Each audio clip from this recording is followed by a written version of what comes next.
Buenas tardes, bienvenidos y bienvenidas a este nuevo encuentro del ciclo Conversaciones en Contexto sobre Historia y Sociedad de Corrientes. Nuestro nuevo encuentro de este ciclo que organizamos y auspiciamos desde el NESEPS. El NESEPS es el Núcleo de Estudios Contemporáneos sobre Estado, Política y Sociedad, un núcleo del Instituto de Investigaciones Geohistóricas, una institución que es dependiente de la Universidad Nacional del Nordeste y del CONICET. Además también, por supuesto, que contamos con el apoyo de la librería Contexto, que nos brinda las plataformas para poder llevar a cabo este conversatorio. El tema que nos convoca en el conversatorio del día de hoy es un tema muy especial, que lo titulamos Sufragio Femenino, Elecciones, Partidos y Liderazgos. Para conversar sobre este tema, contamos hoy con una invitada especial, la doctora Carolina Barri. Además también vamos a conversar con Lara Gutniski, que es una de las integrantes del núcleo y que ha trabajado también sobre estas temáticas. Antes de empezar a charlar sobre este tema que nos convoca el día de hoy, les voy a comentar un poquito a todos los que nos están viendo y escuchando a través de las redes de Librería Contexto, quiénes son nuestras dos investigadoras especialistas en esta temática con las cuales vamos a conversar el día de hoy. Carolina Barri es licenciada en Ciencia Política por la Universidad de Buenos Aires y doctora en Ciencia Política por la Universidad Católica Argentina. Actualmente se desempeña como investigadora independiente del CONICET y es profesora de la maestría en Análisis Político y de las carreras de grado y de posgrado en Historia de la Universidad Nacional de 3 de Febrero. En esa misma universidad dirige el programa de estudios de Historia del Peronismo y la colección de estudios de Historia del Peronismo. Es también cofundadora de la Red de Estudios del Peronismo. Entre sus numerosas publicaciones podemos mencionar algunas, como por ejemplo los libros Evita Capitana, el Partido Peronista Femenino, 1949-1955, publicado por la editorial de la Universidad Nacional de 3 de Febrero en el año 2009, que fue originalmente su tesis doctoral.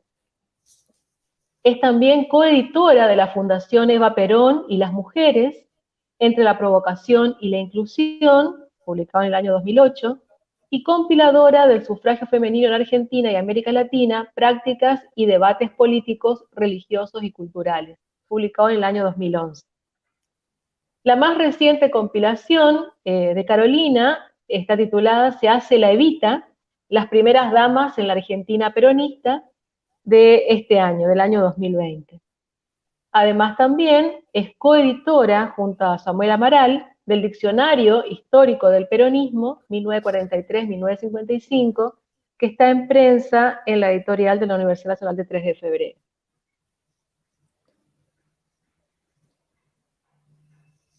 En el caso de Lara Gutniski, que como les decía es integrante de nuestro núcleo del NESEPS, es licenciada en Historia y actualmente cursa una maestría en Historia en la Universidad Torcuato Di Tella, donde además se desempeña como ayudante en la materia de Historia de Occidente a partir de la modernidad.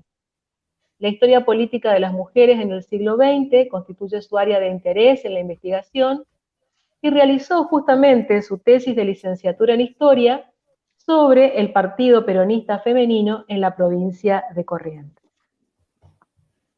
Bueno, hechas las presentaciones de ambas investigadoras, a las dos les agradezco que estén aquí conversando con nosotros, especialmente agradecida a Carolina, que sé que siempre tiene muchas actividades y bueno, y se tomó ese espacio para charlar sobre este tema con nosotras. En este caso vamos a intentar ponerle un poquito de luz a un aspecto, a una parte de la historia de Corrientes, de la historia argentina y de la historia de Corrientes, que quizás no es suficientemente conocida porque no ha sido suficientemente trabajada ni estudiada. podríamos decir que la historia de Corrientes todavía sigue siendo una historia de varones. La historia de las mujeres todavía está por escribirse prácticamente, hay muy pocos trabajos que han analizado cuestiones que tengan que ver con el papel de la mujer y con el rol de la mujer en los distintos procesos históricos y políticos de la provincia. Y bueno, nos parecía que este tema, que además aprovechando que mañana se cumple un aniversario más de la promulgación de la ley de sufragio femenino, que se aprobó en el año 1947 durante la primera presidencia de Juan Domingo Perón, nos parecía que podía ser una buena excusa para aprovecharnos un poco de esa fecha y conversar sobre este tema tan importante y tan interesante sobre la historia argentina, la historia de Corrientes y la historia de las mujeres. Así que entonces, a partir entonces de esta idea, y como les decía, aprovechándonos de esta conmemoración que recordamos y celebramos el día de mañana, vamos a empezar entonces a charlar un poquito sobre este tema.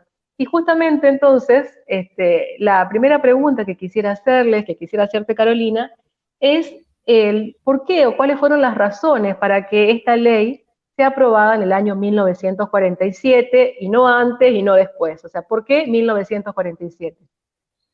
Bueno, Marimar, muchas gracias. Primero, bueno, quiero agradecerte a vos la invitación por poder participar de este evento.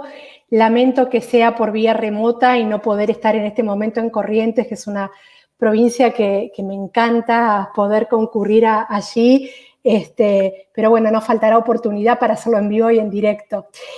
Bueno, a ver, ¿por qué 1947? Argentina en 1947 estaba dentro del proceso mundial de aprobación de leyes que tenían que ver con el voto femenino.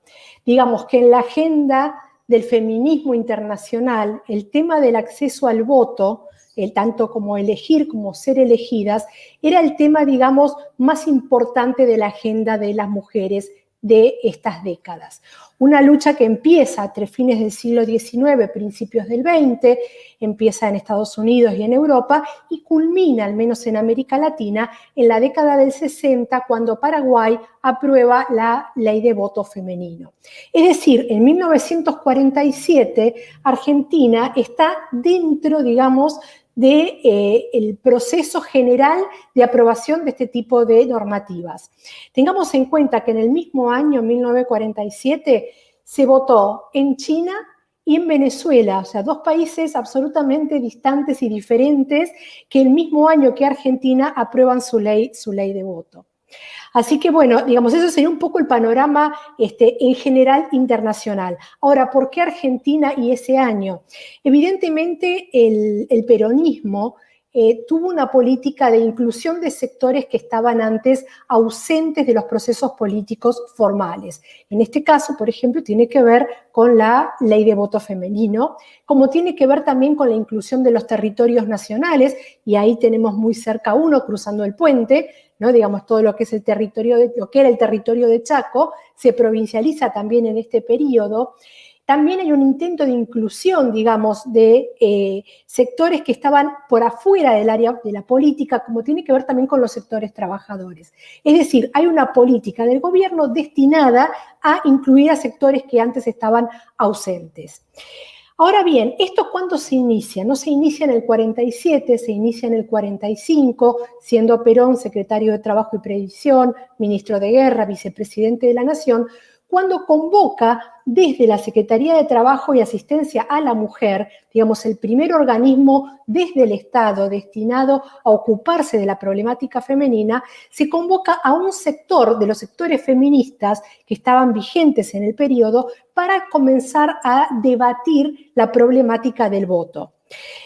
Bueno, se realiza un acto conmemorativo en la Cámara de Diputados, un 26 de julio del 45, donde asisten, insisto, algunos sectores que tenían ciertas conversaciones con el gobierno. Otros sectores del feminismo y de mujeres sufragistas no aprobaban la idea que este tipo de ley, una ley de voto femenino, surgiera de las manos de un gobierno considerado dictatorial o nazifascista, que era, digamos, un poco el mote que la oposición colocaba sobre este inicial e incipiente peronismo en 1945 y principios del 46. Es así que luego en el 46, cuando Perón ya ganó la presidencia de la Nación, dentro del paquete, del grupo de leyes que ingresan al Congreso, y él mismo lo anuncia el día de su asunción, está también la ley de voto femenino.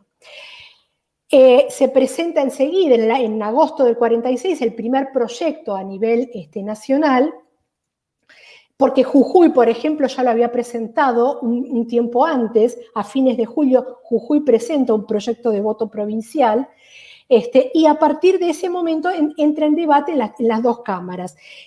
Sobre el final, digamos, de este proceso, entre enero del 47 y septiembre, como bien vos decías recién, Marimar, que es el momento entre la sanción y la promulgación de la ley de voto, es donde aparece la figura de Eva Perón presionando ya claramente sobre el Estado para poder agilizar el tratamiento de la ley. Por eso es que esta ley quedó siempre como muy asociada a la figura de Eva, que en realidad lo que ella hace es, digamos, acoplarse, ser el último eslabón, digamos, en toda esta cadena de luchas y de demandas sobre el Estado. Ahora, seguramente lo que sucedió en Corrientes con esto, Lara nos va a comentar mucho mejor. Hola, buenas tardes. En Corrientes igual sucede algo muy diferente respecto a lo que está contando Carolina. Carolina, cuando se centra en Buenos Aires, se centra mucho más en la figura de Perón y de Evita. Corrientes tiene un proceso político muy diferente. Para empezar, hasta el 45, hasta el 46, cuando el país entero gana el peronismo, en Corrientes es la primera vez que gana el radicalismo, ya que estaba controlada más por partidos autonomistas y liberales, o sea, el Partido Conservador.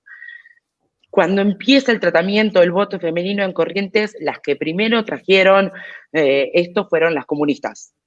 Pequeñas, alrededor de 1930, hacen pequeños centros en pos del voto femenino. Entonces, lo que pasa en Corrientes con la llegada del radicalismo es que hay una intervención provincial y llega la figura de Filomeno Velasco, que era un correntino, junto a su esposa Guillermina Velasco. Rápidamente, para no robar más tiempo, lo que quiero mencionar es que en Corrientes, cuando en el 45, en el 47 se menciona el voto femenino, no hay un gran ímpetu. O sea, las mujeres no están pensando en eso. Quien está armando estos primeros proyectos es Guillermina Velasco, pero del público y desde la misma política están mucho más ocupados en la intervención y posteriormente la elección de Filomeno Velasco que del tema del voto femenino. Sí, una cosa que también me parece interesante, Marimar, si me permitís comentar, sí. Bueno, ayer a partir de una entrevista radial con Liliana, surgió el tema de esta dificultad que hay en este momento en la legislatura correntina para aprobar la ley de paridad de género. Ley que se aprobó a nivel nacional en el 2017. Cuando nosotros vemos, digamos, después de la ley de sufragio femenino del 47, las mujeres sabemos que votan por primera vez en 1951, pero en el mientras tanto fue preciso y fue necesario la implementación en las provincias, la adaptación de la ley nacional, digamos, a nivel provinciales. Y ahí hubo diferentes métodos o diferentes actitudes políticas de cada uno de los gobiernos. En algunos fue aplicar leyes que ya estaban, digamos, por ejemplo, Jujuy, como mencionaba recién, que es la primer provincia, digamos, en este periodo, ¿no? Porque la primera fue San Juan en 1928 en aprobar una ley de sufragio, fue adaptar a la ley provincial a la nacional. Y lo que sucede en Corrientes, que me parece interesante traerlo a colación a partir de este debate que está en este momento bastante álgido por lo que pude entender que me han comentado, en Corrientes la ley de voto femenino se vota el 5 de septiembre de 1951, es decir, 2 meses antes de la elección en que las mujeres van a votar por primera vez. Es decir, evidentemente hay un mecanismo político en Corrientes que ha llevado a mayores debates o mayor dilación al interior de la legislatura para aprobar o ponerse en consonancia con las leyes nacionales, al menos en este ámbito. Sí, como decía Lara recién, en el caso de Corrientes, a diferencia de lo que sucedía en otras provincias donde aparecen estas sufragistas ya en las primeras décadas del siglo XX, desde fines del siglo XIX, reclamando, organizándose en pro del sufragio femenino, eso no vemos en Corrientes en las primeras décadas del siglo XX, sino hasta recién, los principios de la década del 40, por lo tanto, también, o sea, eso nos muestra, ¿verdad?, algunas características que tienen que ver con la cultura política y la cultura en general provincial, y un poco esta situación del retraso de la sanción de la ley de sufragio femenino en la provincia también tiene que ver con estas cuestiones, más allá de los conflictos políticos propiamente parte, digamos, de la provincia de Corrientes. Y una pregunta en relación a la sanción de la ley en el año 47. ¿Cuál fue la actitud o el papel de los otros partidos políticos o de las otras fuerzas políticas en relación a esto? Justamente ahora que estamos viendo que en Corrientes, lo que pasó en Corrientes, ¿verdad? Esta situación de retraso. Bueno, a ver, había una aceptación general, digamos, ya a esa altura de la posibilidad de contar con una ley de voto femenino. Digamos, no había mayor oposición. El debate que se da en el 47 poco tiene que ver con el debate que se dio tanto en la década del 20 como la del 30, ¿no? Son, digamos, otro tipo de debates. Prácticamente no había oposición, salvo algún sector, por ejemplo, Antil, que provenía del radicalismo renovador, ¿no? De la UCR-JR, quería buscar un tipo de voto que no fuera obligatorio. Digamos, había algunos sectores que todavía hacían cierto hincapié, y estoy hablando de los legisladores, ¿no? Digamos, lo que se plantea y lo que se observa en los debates parlamentarios. Había otros legisladores, por ejemplo, que ponían el hincapié en, sobre todo en la década del 30, en la dificultad de que las mujeres votaran y lo que eso iba a implicar al interior de sus familias, como que iba a ser un germen de anarquía. Digamos, este tipo de debates, o el tamaño del cerebro, o el tamaño del fémur, que eran cosas que están en los debates parlamentarios, que eso es bueno también tener en cuenta, que no era simplemente lo que se podía decir en la calle, sino lo que figura hoy en los registros del Parlamento, ¿no? Las razones por las cuales se consideraba que la mujer no tenía que votar. Digamos, ese tipo de comentarios o de lucubraciones se dan muy escasamente en este momento. Digamos, lo que había, digamos, una aceptación más generalizada sobre la posibilidad de voto. Lo que sí es bien distinto, y que creo que acá podemos trabajarlo bastante en esta charla con ustedes dos, sobre todo que conocen mucho de estos temas, es qué es lo que sucede, digamos, después de la ley de voto. Digamos, porque una cosa es la ley formal y otra cosa es la aplicación de la ley, ¿no? Y ahí sí está la disidencia al interior de los partidos.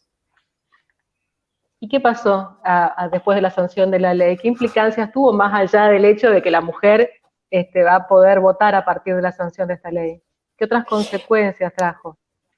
Bueno, a ver, tiene consecuencias de diferentes tipos. Una de las consecuencias que tiene es creación de Estado, creación de instituciones. O sea, era necesario y era perentorio la posibilidad de que las mujeres pudieran obtener su documento de identidad. Es decir, la libreta cívica surge en este periodo justamente porque las mujeres antes no tenían documentación. Es decir, en 1948 se crea el RENAPER, el Registro Nacional de las Personas, destinado principalmente a documentar a la población en general, pero a las mujeres en particular, y a su vez permitir el empadronamiento femenino. Digamos, entonces ahí tenemos una primera consecuencia de la ley de voto, es decir, necesidad de crear más Estado. Este proceso fue bastante dificultoso porque no era simple contar, por ejemplo, y sí, entiendo que ustedes deben tener allá muchos anécdotas y casos concretos para comentar, obtener, por ejemplo, una partida de nacimiento. Las partidas de nacimiento en general se obtenían a través de contactos o de un acuerdo con la iglesia que pudiera brindar los certificados de bautismo y a partir de ahí dar cuenta de la fecha de nacimiento de estas mujeres. Es decir, era un proceso bastante arduo, ¿no? Digamos, no había una anotación todavía, o era bastante dispar el tema de la anotación en los registros civiles, era una cosa que estaba en proceso todavía, con lo cual todo esto fue un trabajo, digamos, bastante arduo que se debió llevar en los años siguientes. De ahí que las mujeres votaran, perdón, la ley fuera del 47 y la primera elección en que las mujeres votan es en el 51. Es decir, durante todo este periodo fue necesario generar este andamiaje institucional. Pero por otra parte también tenemos el andamiaje político. Es decir, había que asegurarse también, porque no se sabía cuál iba a ser el comportamiento político del 50% del padrón electoral. Es decir, ¿a quién van a votar las mujeres? ¿Cuál sería, digamos, la fuerza política que las mujeres apoyarían con su voto? Era como una suerte de salto al vacío. ¿No? Digamos, el 50% del padrón electoral es mucho. Entonces ahí empieza la formación política y la necesidad desde el peronismo, ¿no?, de generar espacios de inclusión propias para las mujeres. Y con esto surge el Partido Peronista Femenino en 1949, que con la idea de organizar el partido a nivel nacional y en los territorios también, ya con la idea también que los territorios van a votar. Es decir, si no, ¿para qué generar espacios de formación política si no había una intención de incluir también en los padrones electorales a los habitantes de los territorios nacionales? Entonces, me parece que ahí está la diferencia sustancial del peronismo con el resto de las fuerzas políticas. Todos apoyan la ley de voto, no todos apoyan la incorporación de las mujeres en puestos reales y concretos dentro tanto de las legislaturas como del Congreso Nacional. Entonces, salvo el Partido Comunista, el Partido Socialista, que tienen mujeres, digamos, con diferentes grados importantes de intervención dentro de sus filas partidarias, digamos, lo minoritario de estos partidos hacía también que estas mujeres pasaran un poco como desapercibidas. Entonces, ahí el peronismo es donde da el salto. Y supongo que en Corrientes ustedes tienen para contarnos cosas sumamente interesantes. Me quería retraer a lo primero que contaba Carolina, la idea de, bueno, ¿cómo forman un padrón electoral? ¿Cómo organizan a este 50% de la población que previamente sabíamos que en la ley de 1912, con la ley Sáenz Peña, venía el padrón militar? ¿Cómo hacemos esto con las mujeres? Cuando yo hice el estudio de campo para mi tesis, me tocó ir al interior de Corrientes y fui hasta Bellavista, a una pequeña colonia, y me acuerdo que hablaba con una señora que lo que ella me decía era que el primer pedido que hacen ellas al Partido Peronista Femenino y a su primera delegada es eso: necesitamos a alguien que venga y nos empadrone, necesitamos a alguien que venga y nos dé DNIs, incluso antes que cualquier otra idea. Y en los diarios de la época en Corrientes había listas completas de quiénes faltaban empadronar y quién ya tenían por su lado su padrón listo, quienes tenían que ir a buscar exactamente su DNI. Entonces son listas completas de nombres y nombres de mujeres diciendo, bueno, hay que empadronarse. Y todo el tiempo, a medida que se acercaba el día del fin del empadronamiento, volviendo a incitar que por favor vayan a empadronarse y vayan a buscar un DNI, vayan a hacer un documento, digamos, que haya un registro exacto de lo que sucede. Y con respecto a lo que decía Carolina, con esto de, bueno, ¿qué pasaba con el resto de los partidos políticos? Acá en Corrientes hay incluso una burla hacia las mujeres. Y si cito correctamente, en el 48 hay una nota de opinión en un diario liberal, que es un diario bastante conocido en la ciudad, que decían, bueno, las flamantes políticas del 51, ¿qué van a hacer ellas realmente? Va a ser para alquilar balcones y ver realmente hasta dónde pueden llegar. Pero por otro lado, para mí la riqueza del Partido Peronista Femenino, digamos, de lo que logra hacer el peronismo es, bueno, hay un 50% de ciudadanas que se incorporan como ciudadanos a la vida. En Corrientes para nosotros es incluso más simple verlos porque, bueno, antes pasábamos del carnaval, las fiestas y una vida mucho más recluida. Bueno, hay que hacer algo políticamente. ¿Y qué significa eso? Y lo que tiene el Partido Peronista Femenino es que les da espacio, y les da un espacio que, tomándolo entre comillas, feminizado, y que se adapta al momento y a la época. Entonces, digamos, cuando crean el partido, ¿qué es lo que pide Evita? ¿Y cómo organiza a toda esta colectividad de mujeres? que para mí eso es, bueno, una de las riquezas más importantes que tiene el partido, porque deja que en el 51 estén preparadas, las organiza en Ciudadanas. Hay una cosa que, agregando a lo que decís, Lara, que me parece que es interesante remarcar en el caso de Corrientes, y es esto que decíamos también al comienzo, ¿verdad? De que Corrientes fue la única provincia en la que el peronismo no triunfó en las elecciones de 1946. En las elecciones de febrero del 46 triunfa el radicalismo, o sea, Corrientes tenía un gobernador radical. Y la sanción de la ley de sufragio femenino en septiembre del 47 coincide con la llegada de la intervención federal a Corrientes, que es una intervención que fue muy debatida, muy discutida desde el mismo momento en el que Perón accede a la presidencia. Los distintos sectores del peronismo, porque en ese momento todavía había, o sea, muchas luchas internas al interior del partido, todavía no existía el partido peronista, ¿verdad? Al interior de las fuerzas que habían acompañado a Perón en esas elecciones del 46, y lo que en Corrientes al menos lo único que lograba unificar a estos distintos grupos y sectores era que todos estaban de acuerdo en la solicitud de la intervención federal. Esa intervención tardó bastante tiempo en ser aprobada, recién se aprueba en septiembre del 47, y por lo tanto entonces la intervención federal a Corrientes por parte del peronismo, con la llegada de Juan Filomeno Velasco, como ustedes ya dijeron, y Guillermina Pascarela, su esposa, a Corrientes, fue entonces también en septiembre del 47, coincidente con la sanción de la ley. Y entonces se da también una relación muy particular en ese proceso.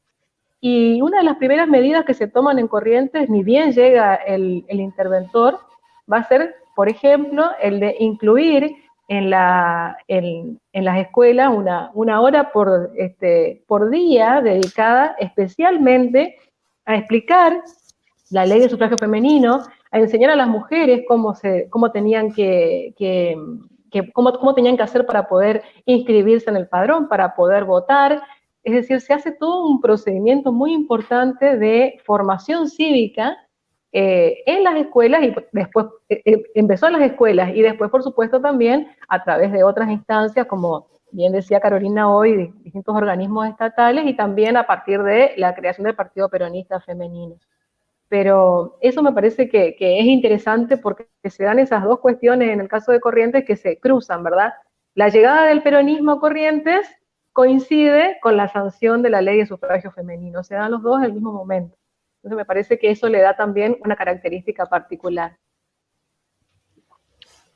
¿Y cuál fue la reacción posterior, ya después de la sanción de la ley, de los diferentes partidos políticos? Bueno, algo ya habían adelantado, pero si podemos profundizar un poquito más de, bueno, qué pasó con los distintos partidos políticos, el peronista y los demás, después de la sanción de la ley.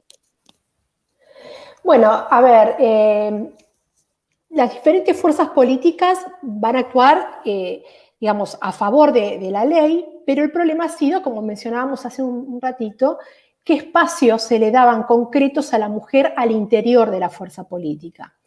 El radicalismo, que era la fuerza de oposición más importante, ¿no?, al peronismo, le costó mucho incluir mujeres en espacios reales dentro del partido. Estas mujeres formaban parte de la campaña, formaban parte de la militancia, en las elecciones trabajaban arduamente a favor de los diferentes candidatos, pero sin embargo después no contaban con espacios propios en el partido político, o sea, es decir, al interior del radicalismo.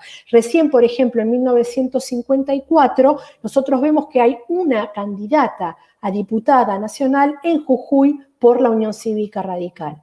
Ahora bien, ¿qué sucede, por ejemplo, en el Partido Peronista? El Partido Peronista lo que busca es, como señalábamos recién, digamos, organizar a las mujeres. O sea, no solo la posibilidad de darles el voto, sino también organizarlas para asegurar también ese voto. Digamos, de cualquier manera había, ya desde fines del 45, principios del 46, numerosas centros cívicos femeninos que respondían a diferentes líneas internas dentro del peronismo, donde estaban integrados por mujeres, pero que formaban parte, digamos, de, supónganse, lo que eran los sectores provenientes del radicalismo renovador, tenían su propio centro cívico femenino. Del Partido Laborista lo mismo, de sectores universitarios, e inclusive los sectores que crea, digamos, la línea interna que crea Eva Perón al interior del peronismo a partir de enero del 47, y que surge con la idea de apoyar la sanción de la ley de voto femenino. Estos centros cívicos se van a llamar Centros Cívicos María Eva Duarte de Perón. Y muchos centros cívicos previos, ¿no?, que tenían otras denominaciones, empezaron, digamos, de alguna manera a referenciarse con la líder en nacimiento, ¿no?, y acoplar, digamos, su potencial político a estos centros cívicos femeninos.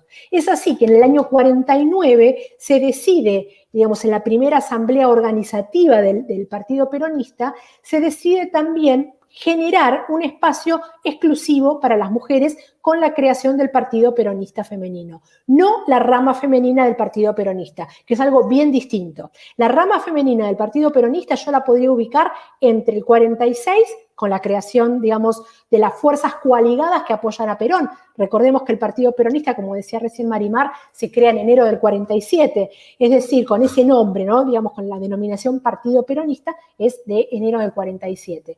Entonces, desde este momento hasta el 49 podemos hablar de la rama femenina del Partido Peronista.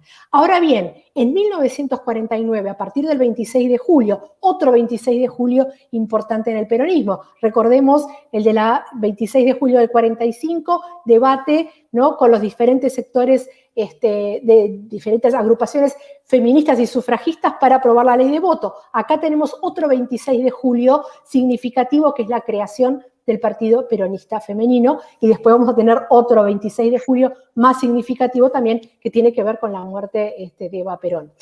Pero bueno, más allá de estas elucubraciones con las fechas, que no sabemos a dónde nos conducen, pero es interesante marcarlo como dato, la creación del Partido Peronista Femenino implica, digamos, la anexión y la disolución o unificación, porque depende de quién lo mire, en el momento podría utilizar diferentes referencias para este proceso, de los distintos centros cívicos preexistentes al Partido Peronista Femenino, ¿no? Y a partir de ese momento se nuclean todos dentro de una fuerza política que es el PPF, el Partido Peronista Femenino, presidido por Eva Perón, ¿no?, como única autoridad partidaria. Recién en 1951, tiempo antes de la elección, se va a crear la Dirección Nacional del partido, porque era preciso darle algún tipo de organigrama directivo, con una serie de mujeres que forman parte de este cuerpo directivo, que está también presidido, obviamente, por Eva Perón. Bueno, a partir de este momento, del 49, es que se decide enviar una delegada censista a cada una de las provincias y territorios nacionales. ¿Por qué censista? Y acá hay una cosa interesante que conecto con una cosa que decía Lara. El peronismo busca, de alguna manera, a estas mujeres, al incorporarlas a la política, generar canales, digamos, amigables, entre comillas, canales que no impliquen, digamos, un corte o un momento de disrupción muy grande entre lo que era la vida previa y lo que tiene que ver con la vida política. Y una de las cosas que se aplica es una cosa que yo he tratado de denominar como una suerte de vocabulario artificioso, que busca de alguna manera morigerar las palabras, bajarle un poco el contenido a las palabras. La palabra censo es una palabra que estaba en la época, resonaba en la época. En 1947 había sido realizado el censo nacional, el cuarto censo nacional, y las que se ocupaban de saber cuántas personas vivían en determinados lugares, ¿no?, y hacer el censo eran las censistas. Es decir, era un vocabulario, un nombre que estaba en el ambiente, censista. Y estas mujeres del partido se las va a llamar delegadas censistas. ¿Cuál era la misión de estas mujeres? Teóricamente, saber cuántas mujeres peronistas había en el país, cuántas somos y dónde estamos. Ese era el lema. Ahora, ¿qué es lo que estaban haciendo realmente? Estaban organizando el partido en las distintas provincias, en las distintas ciudades, pueblos, caseríos, en todo el país, y tanto en las provincias como en los territorios nacionales, con el nombramiento después de las subdelegadas censistas, ¿no? En cada, digamos que son las que van a estar encargadas de organizar las unidades básicas femeninas, digamos que sería la jerarquía, digamos, lo que seguía en el sistema organizativo del partido. Pero entiendo que sobre las subdelegadas y de las subdelegadas de Corrientes, Lara, debes tener un montón para contar. En Corrientes pasa algo también. Me voy a referir a lo que contaba primero Carolina, de que van a Buenos Aires, cuando Evita crea el partido y hacer un acto muy grande. Quien va a Buenos Aires es Guillermina Pascarella. Quien formó las primeras centros de mujeres fue Guillermina Pascarella. Ella es quien llega y quien empieza a organizar como, bueno, este nuevo movimiento, que incluso la siguen los diarios de la época, hablaban de Evita y de Guillermina en muy similar, en un lenguaje muy, muy similar. Cuando Evita queda como presidenta del partido, ella es muy clara en el sentido de que quien es esposa de algún gobernador, intendente, no puede ser delegada. Las delegadas censistas van a ser mujeres de otras provincias que van a ser casi un entrecruzamiento entre una provincia y otra, para que su lealtad esté solamente con Eva y con nadie más, digamos, que no haya un cotilleo entre las delegadas y los gobernadores. Quien llega primero a Corrientes es Elfa Argumedo de André. Era una abogada, venía de Mendoza y choca muy rápidamente con Guillermina. Muy rápidamente. Incluso cuando abren la primera unidad básica hay una pelea entre Guillermina, porque Guillermina las lleva a las mujeres y después recién se las da a Elfa. Bueno, hay como una discusión constante que en realidad los diarios la transmiten porque la transmitían a través de presentaciones en la radio. Bueno, las mujeres esperan. Selfa, que fue mandada por Evita, espera a las mujeres, y la respuesta de Guillermina era no, las mujeres van a ir a buscarme a mí a mi casa. A los 3 meses la cambian muy rápidamente por una delegada que venía desde Tucumán, que según lo que se entiende, bueno, entendía mucho más cómo funcionaba cultural y socialmente Corrientes. La señora de Stutzer, nunca voy a decir bien el apellido, disculpen, es completamente alemán y todas las conversaciones que tuvimos con las mujeres, cada una la pronuncia diferente. Y lo que hace ella es organizarse muy rápidamente en Corrientes, hacerse muy amiga de Guillermina y de las hermanas del gobernador Velasco, quien incluso la acompañan al interior de la provincia, bueno, censar estas mujeres, organizar unidades básicas. Quienes se quedan acá al cargo de las nuevas unidades básicas son amigas de Guillermina Velasco. Entonces se entiende rápidamente que la relación que crean entre la nueva delegada censista y Guillermina, bueno, es muy cercana, o sea, cuenta con el beneplácito, tanto de Velasco como de Guillermina. Lo que logran armar es una estructura que para 1951 hay casi 30.000 mujeres de Corrientes afiliadas al peronismo. En los diarios de la delegada se cuentan que, bueno, iba un día a Bellavista, iba un día a Empedrado, y que lo que hacía cada nueva subdelegada era, bueno, darle su toque. En Goya hay una muy famosa que lo que hace es ir a tirar bombas de estruendo a Goya el primer día que habla en una unidad básica, para demostrar que, bueno, llegó el peronismo y lo que hay que hacer es censar a las mujeres. Lo que va a cambiar o lo que van a buscar es darle su apoyo, es qué va a pasar adentro de las unidades básicas y cómo éstas se van a ir desarrollando, digamos, ¿cómo logran afiliar a estas mujeres? Esa es la gran pregunta del momento. ¿Y cómo logran afiliar a las mujeres en una provincia que 3 años atrás, 4 años atrás, estaba completamente controlada por autonomistas, liberales y un sentido mucho más conservador del que viene a proponer el peronismo? Y Marimar, ahí me parece muy interesante también esto que comentaba Lara, ¿no? Del tema de Guillermina, digamos, ella con otras mujeres también en otras provincias, digo, vos te has dedicado a estudiarla muy pormenorizadamente, ¿no? La acción de Guillermina. Y me parece que es muy interesante ver el papel de las otras primeras damas ¿no? Que están trabajando en forma conjunta con Eva y que van a ser muy importantes en la etapa previa de la creación del Partido Peronista Femenino. Y como bien decía Lara recién, digamos, estas mujeres después van a quedar afuera de la estructura partidaria. ¿Por qué? Porque, bueno, la idea era justamente evitar la creación de caudillas, esa palabra, digamos, maldita dentro del peronismo, que es la creación del caudillismo. Y estas mujeres, si tenían territorio propio, esposas de un dirigente político, no era lo más conveniente de que ocuparan espacios de poder al interior de una fuerza política. Digamos, pero al igual que Guillermina en Corrientes, tenemos a Elida Basualdo de Godoy en San Juan, tenemos a Esmeralda Carvajal en Mendoza, tenemos a la esposa del brigadier San Martín en Córdoba, y después a la esposa de Mercante, Elena Caporal, en la provincia de Buenos Aires, y así en otros lugares y en diferentes niveles de organización, ya sea a nivel provincial e inclusive a nivel de ciudades y a nivel, por ejemplo, la esposa de un senador, la esposa de un ministro, que buscaban también espacios propios al interior del Partido Peronista Femenino y que fueron muy exitosas en estos años iniciales, donde ellas se lanzan de alguna manera al mismo tiempo que Eva Perón en la arena política. Es decir, todas las esposas de las primeras damas van a estar sumamente politizadas en esta primera etapa, ¿no? Y bueno, lo de Guillermina de Velasco, Marimar, vos lo has trabajado muy bien, de cómo es el final de su tiempo, ¿no? Y sí, porque fue ella, como bien contaba Lara recién, al comienzo fue la protagonista de todo este proceso inicial de organización de las mujeres en esto que va a ser este partido que todavía no va a tener ese nombre de Partido Peronista Femenino, o sea, en los momentos previos, ¿verdad? Pero posteriormente, como sucedió también con las otras primeras damas y con las otras esposas de gobernadores y con otras esposas de legisladores o dirigentes peronistas, van a quedar relegadas en el armado final del partido, justamente por esta idea, ¿verdad?, de Eva Perón de evitar la formación de caudillas.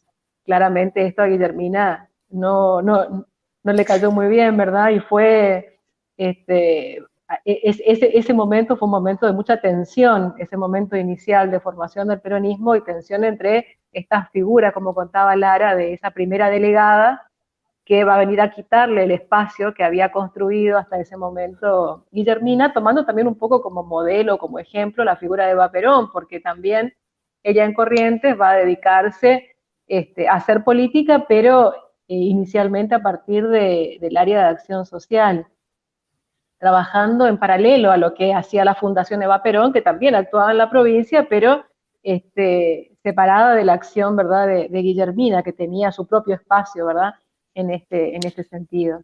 Y es interesante ese espacio que ella llegó a construir porque Guillermina no era correntina, y sin embargo llega a Corrientes de la mano de su esposo cuando llega como interventor, y rápidamente ella puede insertarse en la sociedad provincial.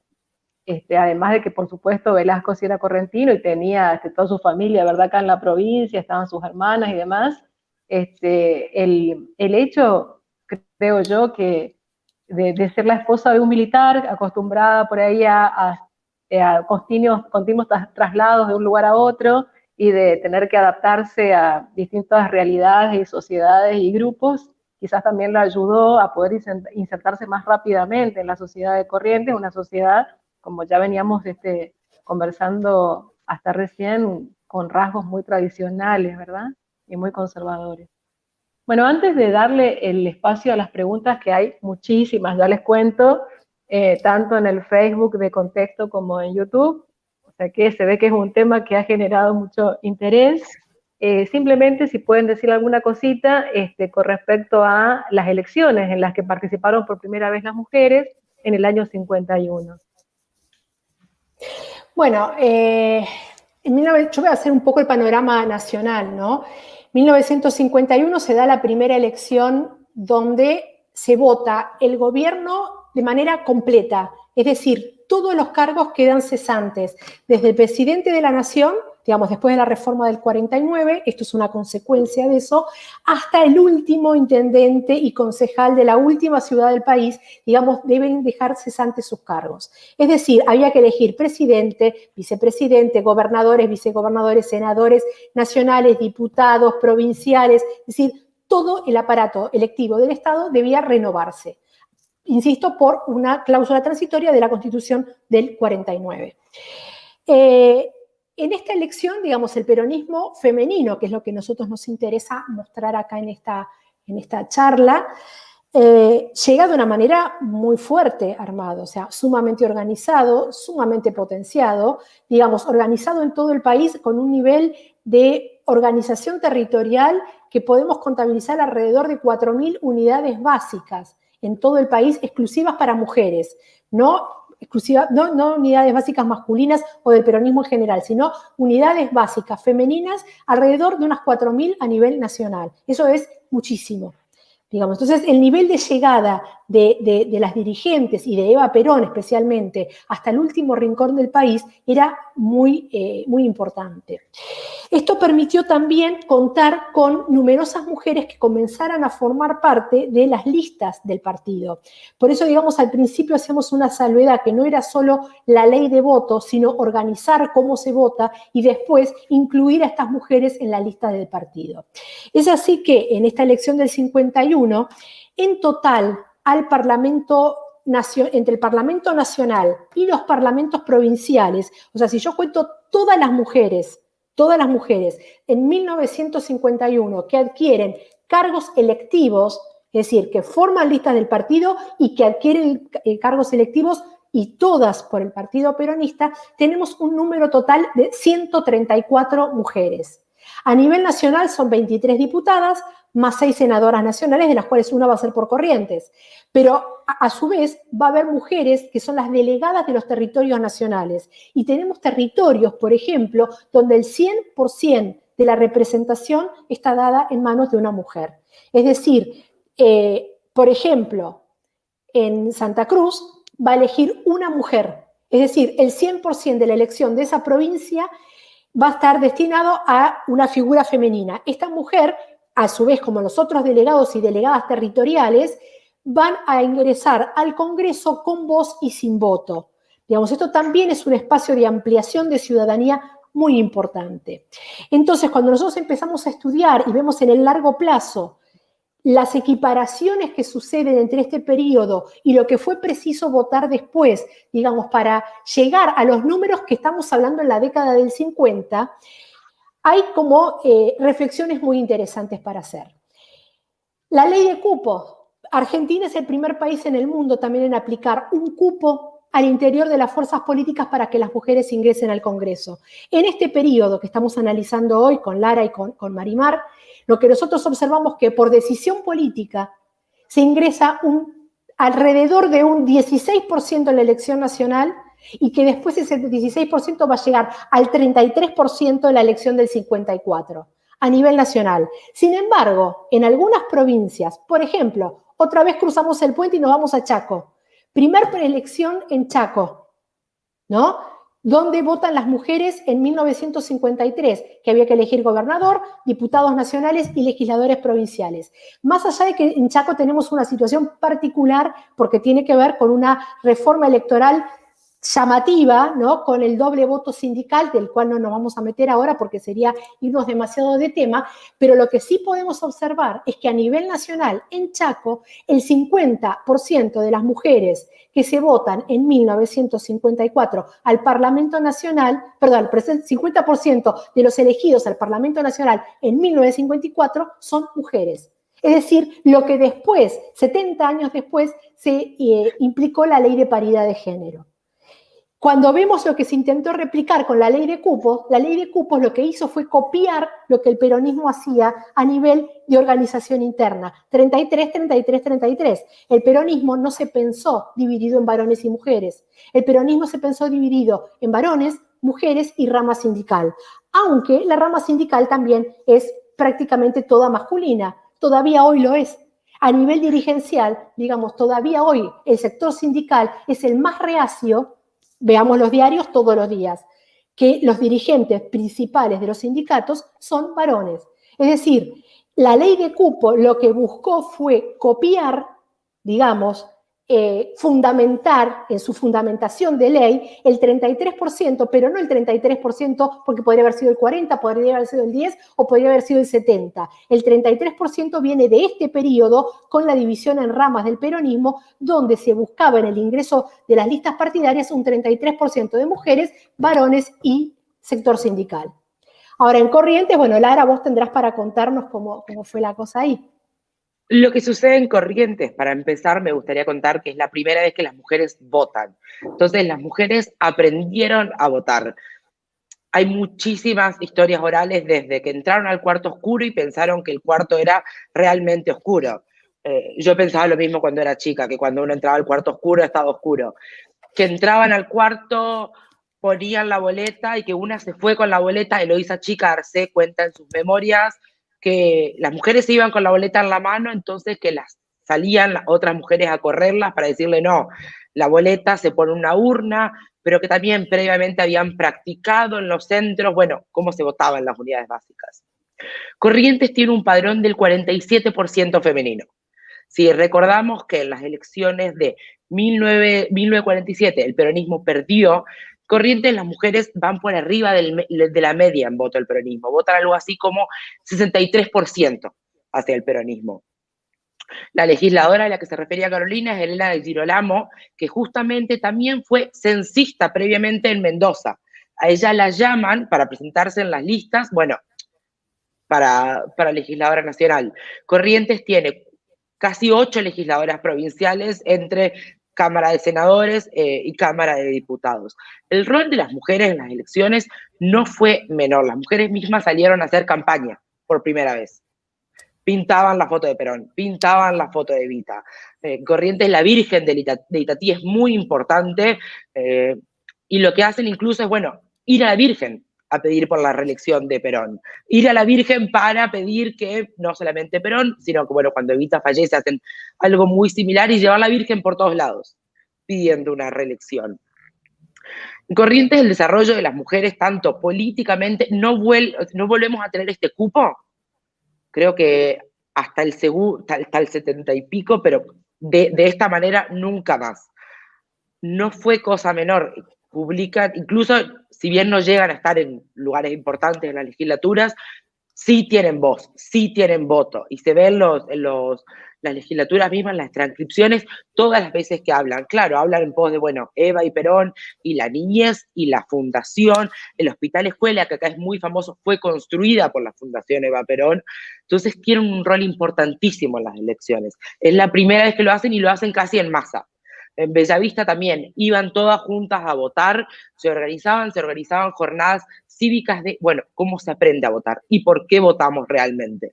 En los estudios que hubo hay casi 6 o 7 meses de formación política a tiempo completo. Previamente a esto, bueno, veíamos mucho más el desarrollo de la Fundación Eva Perón, acá en Corrientes, de la llegada de los trenes, de la llegada de becas para chicos. Pero 6 meses antes de la votación, el Partido Peronista Femenino se transforma básicamente en una máquina política, post-elecciones.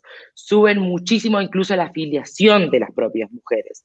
Por eso es que decimos, bueno, en el 51 observamos realmente en los números cuánto creció el peronismo en la provincia y cuán importante es el rol que adquieren todas estas mujeres, incluso las mismas delegadas. Hay un cambio de delegadas porque las delegadas empiezan a hacer llamadas entre provincias para, bueno, ir a ser diputadas, ir a ser senadoras y presentarse políticamente. Era justamente lo que decía Carolina. El resto de los partidos acá en Corrientes no presentan mujeres. No solamente que no presentan mujeres, sino que incluso en el 51 sacan comunicados en contra de esto, en contra del rol que adquiere la mujer y la familia. ¿Qué va a hacer una mujer política? ¿Qué va a hacer una mujer dejando realmente la casa? ¿Qué va a hacer una mujer votando diferente del marido? Pero los números, bueno, eventualmente el análisis de votación no miente mucho. Entonces, lo que nos demuestra es que sí, el partido no solamente que fue importante, sino que la actividad política de la mujer fue importante. De un padrón de 47%, también votan algo así como 45% del padrón. Lara, y ya te Muy buena, aprovecho muy buena. que estás ahí y te sumo porque hay una pregunta, y ya entonces voy ingresando las preguntas de quienes nos están viendo, nos están escuchando, que hay mucha gente, muchos saludos, felicitaciones, que bueno, después si nos da el tiempo los voy a mencionar, pero una pregunta que está vinculada con lo que estabas diciendo, Lara, entonces aprovecho y la asumo. Si estas mujeres que van a ser las primeras candidatas por el peronismo tenían alguna vinculación con el magisterio o algún perfil que puedas hacer de estas mujeres. La verdad Una que pregunta que nos la hace Antonia mayoría... Portales. Hola Antonia, buenas noches. La mitad de estas mujeres, la mayoría eran maestras. Ellas lo que hacían era dedicarse a la enseñanza. Eran o censistas o maestras. Bueno, el caso de Eloísa es maestra y es catequista. La voy a mencionar mucho porque para las memorias y para el Partido Peronista Femenino, Eloísa fue central. En parte, gracias a ella podemos estudiarlo realmente a lo que pasó. Pero no, la mayoría eran maestras. El perfil acá en Corrientes de mujer militante es casi todas maestras. Y si no, estaban muy relacionadas a Guillermina Velasco. Pero no, Bueno, magisterio había muy pocos. bueno, hay otras preguntas, voy a ir mencionándolas algunas, a unos saludos también, por ejemplo, Mayra Maggio, que saluda a ambas expositoras, que dice que es un placer escucharlas. Silvia Ramírez también, que le parece muy interesante la charla, la historia de las mujeres y del peronismo. Y bueno, y Andrea de los Reyes, que nos pregunta, hice una pregunta para Carolina. ¿Cómo el peronismo empleó la prensa para formar a las futuras votantes? Bueno, sí, el peronismo se valió de todos los medios para formar a las futuras votantes y de la prensa también. De hecho, nosotras podemos reconstruir parte de la historia del Partido Peronista Femenino, porque se conservan muy pocos papeles y algunos los conservaba Eloísa, que sé que hay familiares de ella, pues me comentaba Lara que iban a estar viendo este programa. Y bueno, Eloísa nos contó muchas cosas de ese periodo, y gracias a eso es que pudimos hacer esta reconstrucción. Y ahí vemos entonces específicamente también el papel de los periódicos, donde día a día, por ejemplo, aparecían las actividades de las unidades básicas femeninas, periódicos que por supuesto eran periódicos oficialistas o periódicos que estaban claramente, digamos, no solo apoyando al peronismo, sino que eran propios del gobierno, ¿no? Estos periódicos eran un canal de transmisión permanente para informar a las mujeres, pero ya desde la época, desde los centros cívicos femeninos, donde se decía, por ejemplo, en tal o cual lugar o en tal o cual unidad básica o en tal o cual centro cívico va a haber este tipo de actividades, va a haber empadronamientos, porque el empadronamiento también se empieza a realizar a partir de las unidades básicas femeninas, no van a ser muchas unidades básicas como oficinas receptoras, ¿no? Del empadronamiento. De ahí la cantidad de mujeres que ingresan, mujeres maestras, que son integrantes del partido, porque se necesitaba personal capacitado que supiera leer y escribir y que tuviera un manejo también, ¿no? De determinados conocimientos para poder empadronar, afiliar, armar digamos, la organización política, y estas mujeres son muchas de ellas las que después van a ingresar también al Parlamento. Es decir, volviendo a la pregunta, sí, la prensa ayudó y mucho a la formación de las mujeres y sobre todo a informar. Era un canal ágil de información. Por ejemplo, en las unidades básicas, que una de las actividades más interesantes que se daban era el tema de la capacitación, los diarios de la época marcaban, por ejemplo, el curso de corte y conflexión en la unidad básica tal, de tal hora, profesora tal. Curso de lectoescritura o de literatura, porque depende de donde estuviera emplazada la unidad básica, era el tipo de actividad que se iba a realizar. Entonces, las unidades básicas emplazadas en lugares más humildes tenían un determinado tipo de actividad. Por ejemplo, corte y confección, por ejemplo, alfabetización. La que estaba en sectores más acomodados, por ejemplo, había enseñanza de inglés, a hacer sombreros, no sé cómo se dice, hacer sombreros, coser sombreros, armar sombreros. En otras, por ejemplo, se enseñaba a surcir medias y todo eso se indicaba en los diarios. Pero esto no era solamente una capacitación, era una actividad netamente política, ¿no? Digamos, son mujeres que van a tener esa capacitación en las unidades básicas. y se enteran a través de la prensa. Y en Corrientes, Lara, ¿qué puedes decir acerca de la prensa? ¿Qué representación de las mujeres y de las mujeres peronistas pudiste observar en la prensa? En realidad lo que pasa en Corrientes es que está dividido en dos secciones. En los diarios, como decía Carolina, eran más de avisos de qué va a suceder. En Corrientes por ahí no pasaba tanto, bueno, hay un curso de corte y confección, sino se abre una nueva unidad básica. Hay un nuevo acto partidario, mucho más que eso. Pero después la prensa en Corrientes, justamente lo escribe Andrea, en algún punto trataremos de escribir más sobre esto. Había una revista bastante conocida, llamada Yurupete, que es hecha en Buenos Aires, pero es para Corrientes, básicamente, pero ellos mostraban mucho más la mujer desde el carnaval. Desde la política había muy poco. En los primeros años, 1950, 1951, lo que empieza a suceder es que transcribían exactamente los diálogos de las censistas para invitar a estas mujeres. Bueno, ¿cuándo había? ¿Qué iban a hacer? ¿Qué tipo de acto había? Pero bueno, sé que Carolina estudió mucho más esto en Buenos Aires, que por ahí había barrios diferenciados. Acá en Corrientes, en la capital del país, en la capital de la provincia, según lo que podemos conocer, todos los cursos eran muy similares. Había mucho curso de ayuda escolar para chicos. Quienes eran parte del partido llevaban a sus hijos todo el tiempo. Y en cada testimonio, digamos, se mantiene esto. Pero después, bueno, mucho de la Fundación Eva Perón, mucho tipo de ayuda hacia estas mujeres. Y en el interior eso que mencionaba al principio, bueno, pedían DNIs, pedían la posibilidad de empadronarse. Pero no había mucho curso de hacer sombreros acá en Corrientes, no había ni de inglés. Bueno, la verdad es que se pasó rapidísimo, se cumplió ya prácticamente la hora de nuestra charla, así que fue un placer compartir este momento con ustedes, con vos Carolina, te agradezco una vez más, también Lara, te agradezco muchísimo por haber compartido con nosotros todo lo que ustedes han investigado, han trabajado y bueno, les quería simplemente mencionar para que sepan la cantidad de saludos, de felicitaciones que tenemos a través de las distintas redes de la librería Contexto. Saludos, por ejemplo, de Francisco Roy, de María Silvia Leoni, que dicen muy especialmente para Carolina Barri, Mariela Herrera, saludos desde el Chaco, saludos desde todas las localidades, de todos los departamentos del interior de Corrientes, de Bellavista, de Goya, de Montecaseros. Un saludo también de Gabriela Quiñones, que hace una pregunta ahí, que bueno, lamentablemente no vamos a poder en este momento responder.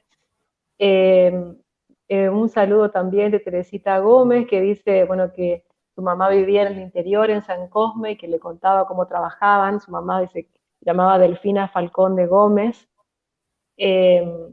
Bueno, también saludos de Jujuy, tenemos a Adriana Kingar, que manda saludos también, que está escuchando la charla. Bueno, muchísima gente saludando y deseando felicitaciones, que todos hemos aprendido, creo, mucho sobre este tema y creo que hay todavía mucho más por seguir trabajando e investigando, sobre todo en el caso de la historia de las mujeres en la provincia de Corrientes, que hay todo un campo todavía ahí para seguir. Así que bueno, les agradezco a ambas y a todos los que nos están viendo, nos están escuchando.